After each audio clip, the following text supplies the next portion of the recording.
Hey, what's up, guys? It's Crate Junkies. This is episode 25. Oh, yeah. I guess first and foremost, I'm going to drop the needle on this. This is a declaration of fuzz. Basically, fuzz garage rock import compilation from, I guess it's a German, possibly, pressing. Kind of a hard record to find. Oh! That's not how it sounds. I was listening to 7 inches last night, and I forgot to switch my my shit back, so we're gonna have to do that really quick, which is a pain in my ass, but I gotta do it. So I guess you're gonna have to like hold on while I switch everything. Oh yes. Oh yes, oh yes. These Rigas. I love them, but I hate them.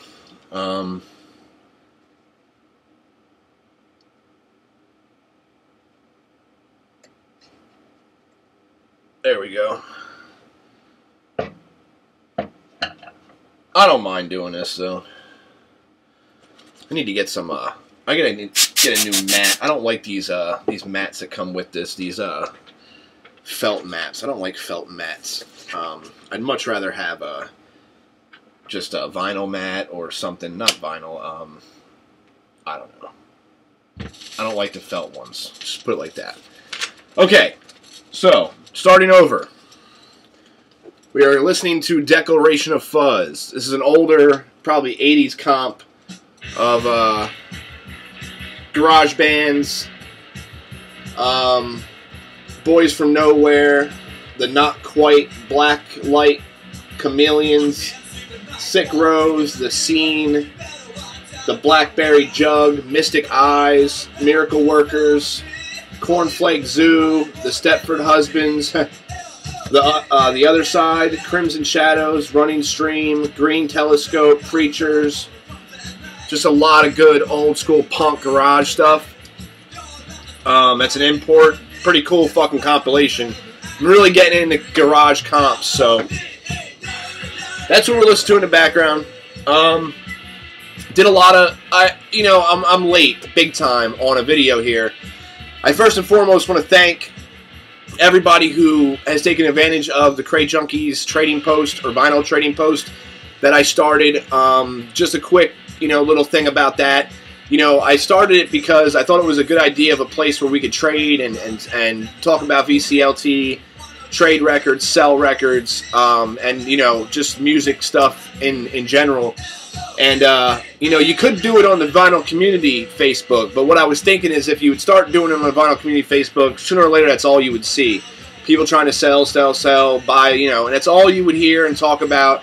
And I think the Vinyl Community Facebook has its feeling, it's its own entity, and to go in and change that and add that to it would just kind of be disrespectful to the almost bar atmosphere that it has, where you can bullshit with people and this, that, and the other. So to have a separate one for the vinyl community and others to come in and trade and talk about buying and selling and trading was, I thought, a pretty good idea, and a lot of people seem to like it. Don't get discouraged if you put something up and it doesn't sell or get, want to get traded right away. Once it's on that page, people can look through it, from 5 months from now, your post is still going to be there. So once you get it up on there, you ain't got nothing to worry about. Just get it up on there. My phone's ringing, fuck that. I got a video to do. I've been trying to get this video done for the last week and a half, so we're not taking any phone calls today. Next order of business, I want to thank Dr. Deadwax and a couple others who have taken my suggestion about shouting out a Vinyl Community Facebook member at the beginning of every video. This is what I'm going to be doing, at least most of the videos. I'm going to say about 90% of my videos I'm going to try to do it. Obviously, there's going to be 1 or 2 that I might forget, or it's just a video that just doesn't, warrant me doing something like that. So anyway, the YouTube Vinyl Community member I want to shout out today is a user named RyanNStuff. He's actually from right around me. I have not met him in person yet. He's a younger kid, I'd say in his late teens. He lives about 30, 45 minutes away from me. He shops at a couple shops that I've been to and that I frequent.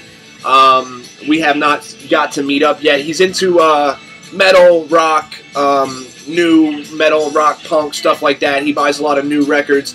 He has about 6 videos up, but he's an interesting kid. He's actually got a really good taste in music and some knowledge in his mind there. So check him out. I'm going to leave the link down here.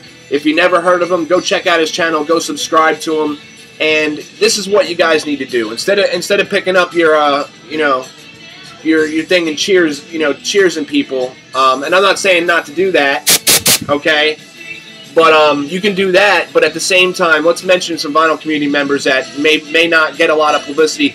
Because the sad thing I see a lot happen is vinyl community members coming here, making a couple videos, and not really getting any views and stopping because they're not getting any attention. And really, the reason why, and the reason why you do this and the reason why I do this isn't just because of the love of music.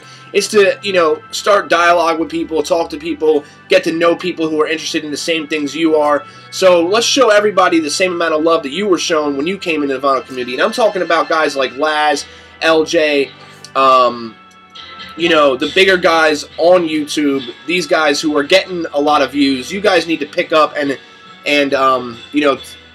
do this type of thing, because it'll help these younger guys get views and get people to know who they are. It'll also, expand the vinyl community where we all can kind of know each other. And there's so many guys out there that I see videos from that I've never heard of. And if we were all doing this at the beginning of every video, it would just be a good thing. So let's try to do that, guys. I'd really appreciate it.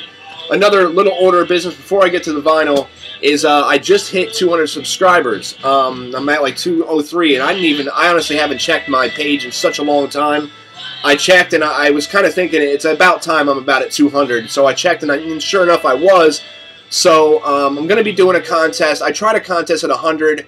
The contest I wanted to do, just people weren't digging it. I wanted to do a video, people sending in pictures, doing something creative with records, and make kind of like a compilation video, and I got a couple entries, and it just wasn't enough. So I called the contest short, and I said that I'm going to come back with a contest for the 200 subscribers, and I'm going to wait until some of the bigger guys like Derek and Mr. Hall of Fame and them, when their contests are over, I'm going to try to put mine in there, because right now it's just swamped with contests and threads and stuff. So I'm going to wait until it's a down point, and I'll release my contest then.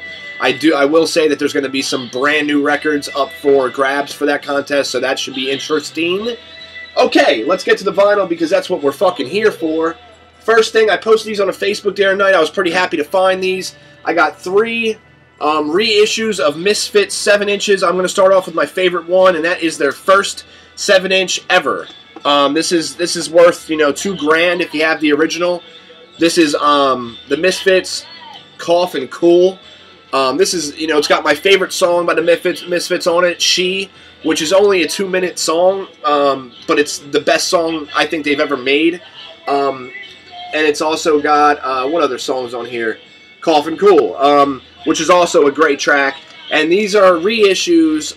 This is on the all red with a small pinhole scratched out, whatever. But these were fairly cheap, and I'm not paying $2 grand for the original.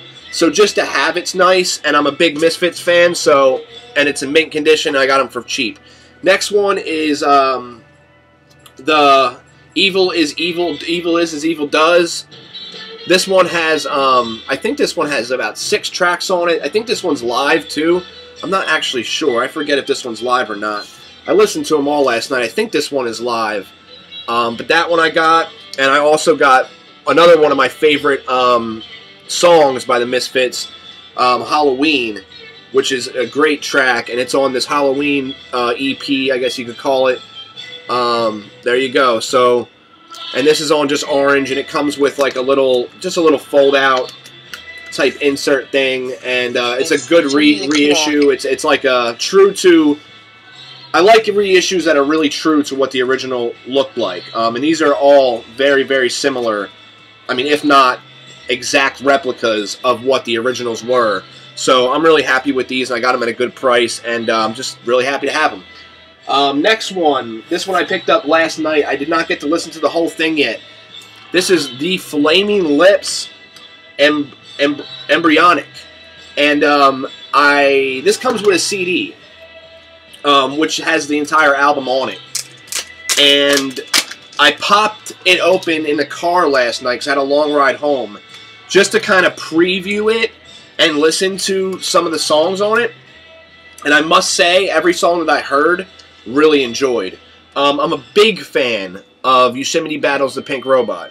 And I'm a big fan of their earlier stuff that was more grungy, I guess I would say. I mean, as best as close as grunge as Flaming Lips comes. But yeah, this is a really cool gatefold. I love that front photo of this chick. Just, it's kind of sexual, I think, anyway. At least that's where my mind goes. Nice little picture of them on the inside. Both records, it's a double LP. But anyway, like I said, I was listening to the CD and I really liked it. So I know I'm going to enjoy the record. Actually, I'm really surprised that I really loved it. One of them's on a yellow vinyl. This is a good record. It really is. If you like Yosemite Battles of Pink Robots, you're going to like this, I think. And then they also have lyric sheets, which are record holders or sleeves. But obviously you're not going to use these. You're going to use this because it makes sense. The other one is on, and I like Flaming Lips. You know, I bought this album, Yosemite Battles of Pink Robots, from this girl who I think is just such an amazing woman. Anyway, the other one's a blue. And she used to work at this record store I used to go to, and I had this like huge crush on this girl. I think she's like I don't know, something. You know how when you meet somebody, you just know. I don't know. You just had that feeling. Anyway, but let's get over that. So she sold me this record, and I had it sitting on my, Yosemite Battles of Pink Robots. Had it sitting on my shelf for such a long time, and she posted a song off of that record, and I said, you know what? She sold me that fucking record. She's posting a song of that record. Let me listen to that fucking record. I like this girl. Maybe there's something to it. I'm like this weird, hopeless romantic type.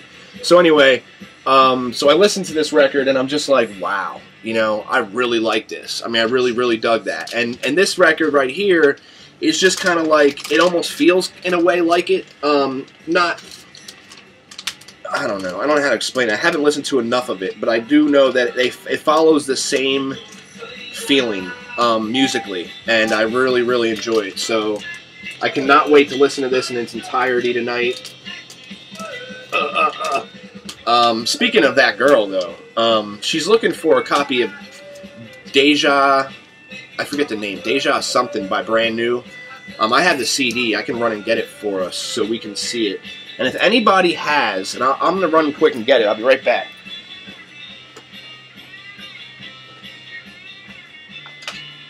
It's a really hard to find record, but she's looking for this record, and I am looking for it too. It's called Deja Entendu, which I always had a problem with pronouncing, but anyway. I remember even when she told me the name of this band and the album, I was like, what? What did you say? But anyway, she has like this really awesome tattoo, like right here, of this, which is really hot. And anyway, so she put me onto this, and she's looking for the vinyl, and I am too. Now, the vinyl goes for a lot of money, man. Like, it's like $300. I've seen it for $400. Even the reissue goes for like $150. So, I don't know. If any of you guys have a copy of this and you're willing to sell it and maybe, like, do a little trade and a little cash or work out something, dude, I am really looking for this vinyl. I want to get it for her, but I also want a copy too. So, I don't know. Just hit me up if anything. So anyway, next one, this is some garage punk from the 80s, I'd say around 88. This is Route 666 or 666 by the Reverb Motherfuckers. This is a limited edition, only 666 pressed. It's got fucking my mind's in other places right now.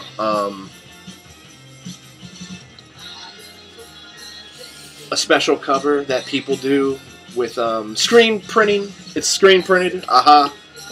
Yeah, screen print. And the labels are really cool. Really dope labels. And it's just some good 80s garage punk. I listened to a little bit of The Shop. Really killer stuff. Picked it up for fairly cheap. Thought it was pretty cool, so I grabbed that, and I'm happy with that. Next one. This is a really, really, really hard to find, hard to come by psych pop record from the late 60s. This is the Millennium Begin. This is on the red Columbia 360 label. And it's not in the best of shape. I got this for really cheap, but just to have the record is pretty cool because it's one of those records that you're not going to see, and when you do see it in really good condition, you're going to pay a lot of money for it. So if you're into psych pop, check this out. I personally am a little on the edge about it. It's okay. Obviously I listen to it. It's okay, but it's not. I like garage psych more than I like psych pop. If that, I like something with some balls and some stomp in it. But this isn't too bad. I'm just saying it's a rare record though, and it's pretty cool to add to the collection. But musically, it's okay. I might have to give it a couple more spins. But yeah, I grabbed that. Some of you psych fans will know automatically what that is. So, next one, this was fucking cool. Produced by Frank Zappa, his motherfucking self. These are the GTOs. The Girls Together Outrageously, Permanent Damage. What these girls were groupies. They actually coined the word groupies. That's how awesome these chicks are. Basically, what this album is them. It's like a cross between like the Manson Family Girls, if you've ever heard them sing, and like what the Pink Ladies from Grease. If you take the Manson Family Girls and the Pink Ladies from Grease and you put them together, and maybe even add like some psychedelic hippie chicks into the mix, this will come out. This is what would come out. High school type, but really cool gatefold. It's a hard record to find. This is one you're not going to be able to just go out and find. I love this girl on the far right. This girl, she is so cute. I don't know. I find her so attractive. And that girl, too, with the star in her belly. The rest of them are iffy, but each one of them has this little story they tell, and they're really interesting. The music is really interesting. It's very psychedelic and very 60s. Just a really good record, and you can tell right away that it's produced by Frank Zappa just by the music on it. There's also, from my best of my knowledge, there's a couple famous artists on here playing guitar and other things like that aren't mentioned on the sleeve. I actually heard like possibly, and I know this is weird, but like Rod Stewart makes some type of appearance on here, and possibly some other guys. The label is really cool too. It's on this Straight Records label. It's in really good shape. The vinyl's in great shape. The sleeve's a little, but I mean, if you see the sleeve, you know why, because it's one of those sleeves that no matter what you do, it's going to get a little crushed up. But it's not in bad shape, and I got it for fairly cheap, and it is a record that is really hard to find. So when you see records like that, don't hesitate to get them. Even, because a lot of people want to get stuff in mint condition, but let's face the facts. A lot of these records, especially like the ones I just showed, those two, the Millennium one, Begin, and then the GTOs one, let's face it, those records don't show up in mint condition a lot. So you might as well grab what you can grab while you can. And later on, if you happen to find something better, then you replace it. But you always grab the shit, especially with stuff like that. So really cool record. Like I said, it's like a cross between the Manson Family Girls, the Pink Ladies from Grease, if they did music, and some hippie chicks that listen to a lot of Grateful Dead, I guess, could be, if you put them all together, you probably come out with the GTOs. So it's a really cool record. I think you definitely appreciate it and like it.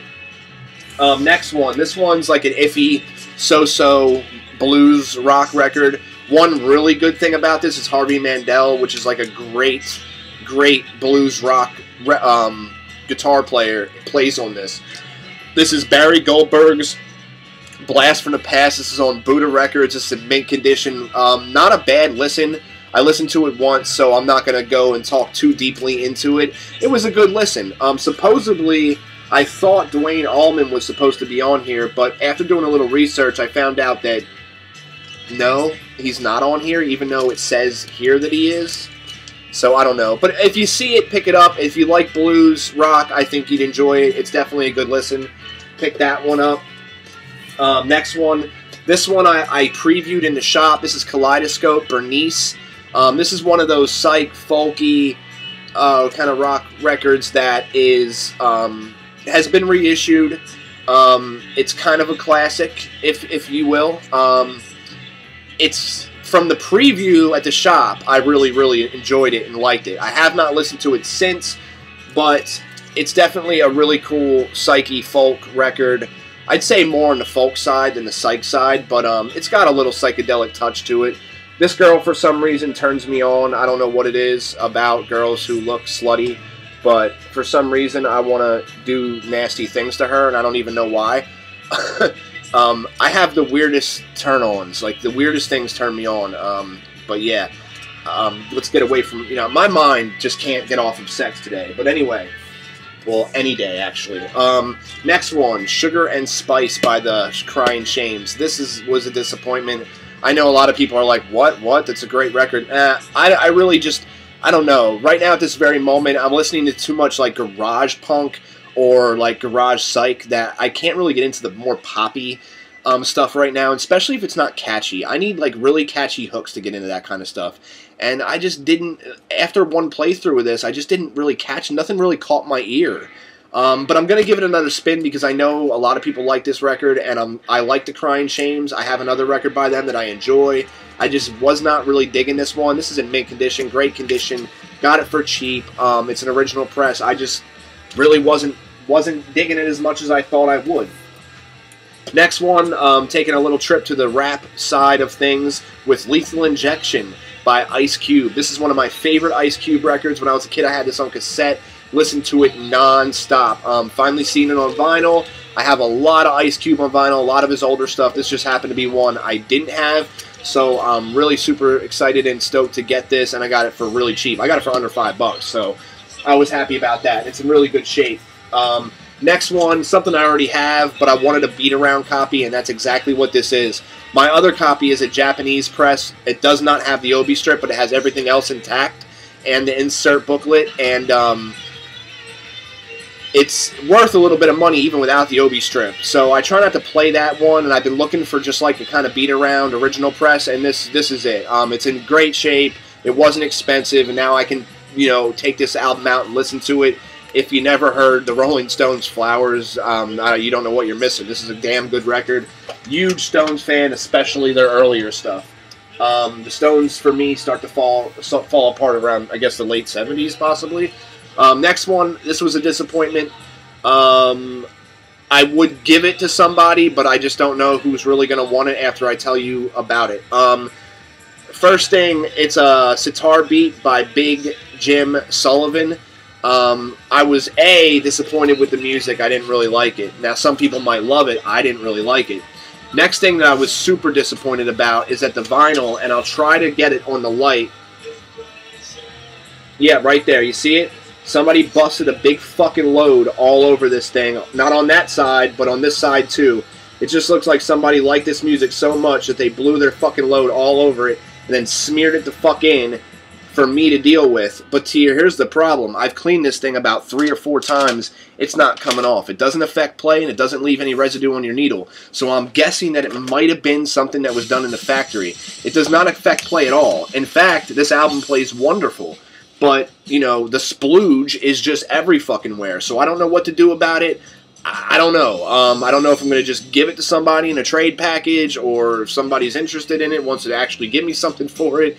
It's in really good shape. I mean, it still has a shrink on it. It's almost near mint. I mean, it really is. There's no deep scratches. There's no scratches. It's just that splooge. I mean, if you want a record with jizz all over it, I mean, this is what you're looking for. This might be right up your alley. I don't know. I mean, yeah. So and the music, I'm just really not into it. It's mostly instrumental. I like sitar, but it's just not that great. I don't know. I don't know. This one is amazing. Okay, so this is definitely a redemption. This was big time redemption because this is like classic, amazing hardcore, not hardcore, but just an amazing psych record, garage psych, or not even garage psych, just psych, well yeah, garage psych, Head Shop. Self-titled Head Shop. What a trippy-ass cool cover that is. This album is so good. On the Yellow Epic label. If you can find this, which you probably won't be able to, because the originals are like impossible to find. They go for some money, and the reissues, I've never seen one. I know they're out there, but I've never seen one. I don't know who did the reissue, but this is a fucking killer record. If you can find this, or you can go online and get it, number BN26476. Check that up on Discogs. There's the back. Really psychedelic. Loving the track Sunny. They do a rendition of Revolution by the Beatles on side 2, track 1. And it's a good one. And just the rest of the record is just fucking killer. I mean, if you're into psych... I seen Tony show this a while back. I remember him showing it and me saying to myself, fuck, I have that record at the shop in my hold bin because I thought it looked like a cool record. And then after seeing Tony show it and talk about it, I was like, I have to go get this. And I did. Just an amazing fucking psych record. You guys have got to pick this up. I'm fucking telling you, man.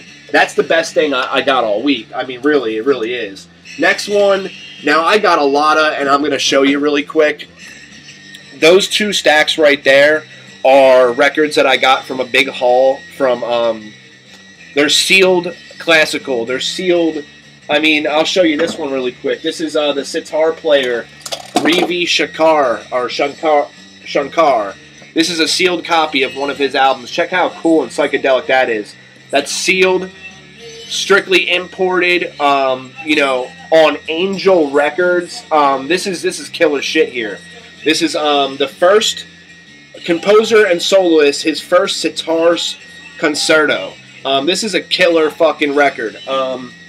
It's sealed. I've listened to some of it online. It's killer. I mean, it really is. I mean, I like that type of shit. I like obscure stuff from India and things like that. This one just happened to be a really good find for $1. This is called Duyo Chosafari or some shit. Spices. It's an import, and it's actually signed by the artist back here. I seen one of these on eBay that was like completely trashed, okay?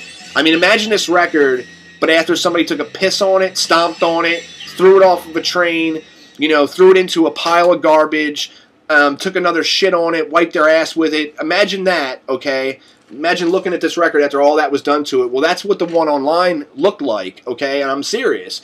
And they wanted $30 for it because there's supposedly funk breaks on here that are pretty popular funk breaks that might have been taken from this record at some point in time.